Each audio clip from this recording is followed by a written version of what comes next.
Hello, চলে এসেছি movie জগতে আরও একটি নতুন থ্রিলার মুভি রিভিউ ভিডিও নিয়ে। দেরি না করে চলে যাচ্ছি প্রথম মুভিতে।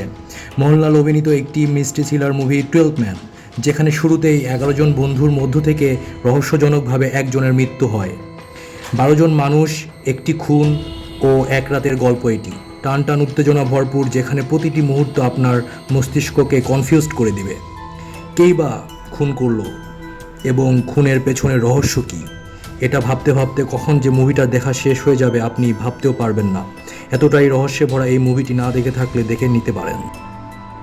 2 নম্বরে আপনার জন্য যে মুভিটি অপেক্ষা করছে সেটি হলো 2023 সালে মুক্তি পাওয়া একটি অসাধারণ suspense thriller Malayalam movie cold case. এই মুভিটির পরদে পরদে সাসপেন্স আর টুইস্ট লুকিয়ে রয়েছে। এক জেলে সাধারণ একটি দিনের মতো মাছ ধরতে যেয়ে ভয়ে কাঁপতে শুরু করে, কারণ হচ্ছে তার জালে ভেসে আসে একটি মানুষের মাথার খুলি, যা 1 বছর আগে খুন হওয়া একটি অজানা মেয়ের।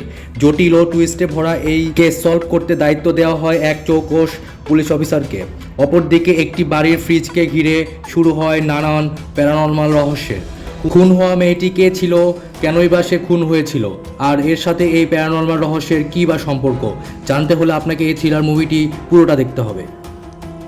এবার 3 নম্বরে যে মুভিটি আপনাদের জন্য রয়েছে, সেখানে দেখা যায় গল্পের শুরুতে নায়ক লক্ষ্মীকে খুঁজছে এবং সে থানায় যায় জিডি করতে। পুলিশ তার লক্ষ্মীকে হারানোর ঘটনা শুনে তাকে পাগল ভাবতে শুরু করে, কারণ এই লক্ষ্মী হলো একটি ডাস্টবিনের নাম। আর বেশি স্পয়লার দিব না, খুব দারুণ কাহিনী যা পুরো মুভির একদম শেষ পর্যন্ত রহস্যকে টেনে নিয়ে যায়। তার আগ পর্যন্ত একদমই দর্শক আঁচ করতে পারবেন না আসল ঘটনা সম্পর্কে। মুভিটি প্রচুর কমেডি, ইমোশন এবং টুইস্ট দ্বারা স্পার্ক করা হয়েছে। ডেফিনেটলি এক কথায় চমৎকার একটি মুভি। এতক্ষণ যে মুভিটি সম্পর্কে বলছিলাম তার নাম মহারাজা। এবার চলে যাচ্ছি 4 নম্বরে, যেখানে একজন পুলিশ অফিসার যে কিনা কোনো চ্যালেঞ্জ পেলে প্রচণ্ড ডেডিকেটেড হয়ে পড়ে এবং তার একটাই উদ্দেশ্য থাকে, যেভাবেই হোক রিভেঞ্জ নিতে হবে। এবার তার লাইফে একটি চ্যালেঞ্জ আসে নিজেকে প্রুফ করার। কিভাবে চ্যালেঞ্জ আসে সেটা ভেঙে বলছি না। এমন পরিস্থিতিতে একজন চোরের সাথে তার আলাপ হয়, যে অনেক দিন আগেই চুরি করা ছেড়ে দিয়েছিল। এরপর সে কি প্ল্যান করে বা কি ঘটাচ্ছিল, যা ইন্টারমিশনের পর থেকে কেসটা অন্য একটি কেসের সাথে ইনভলভ হয়ে যায়।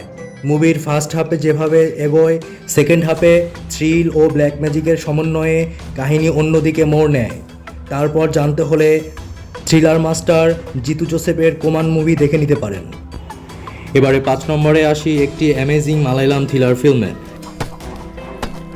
এখানে একজন সাইকোপ্যাথের ঘটনা উঠে এসেছে, যেখানে শহরের 6 থেকে 7 বছরের বাচ্চারা অপহরণ হচ্ছিল এবং 3 থেকে 4 দিন পর তাদের ডেড বডি পাওয়া যাচ্ছিল। প্রতিটি বাচ্চার শরীরে নির্দিষ্ট স্থানে ক্ষত দেখতে পাওয়া যায়। এই প্যাটার্ন দেখে ভেবে নেওয়া হয় এটা কোনো সাইকোপ্যাথের কাজ। যাকে কিলার ভাবা হচ্ছিল আসলে সেই কি আসল কিলার? এখানে এরপরে একটা দারুণ সারপ্রাইজিং টুইস্ট আছে। বলছিলাম সাইকো থ্রিলার মুভি ফরেন্সিকের কথা।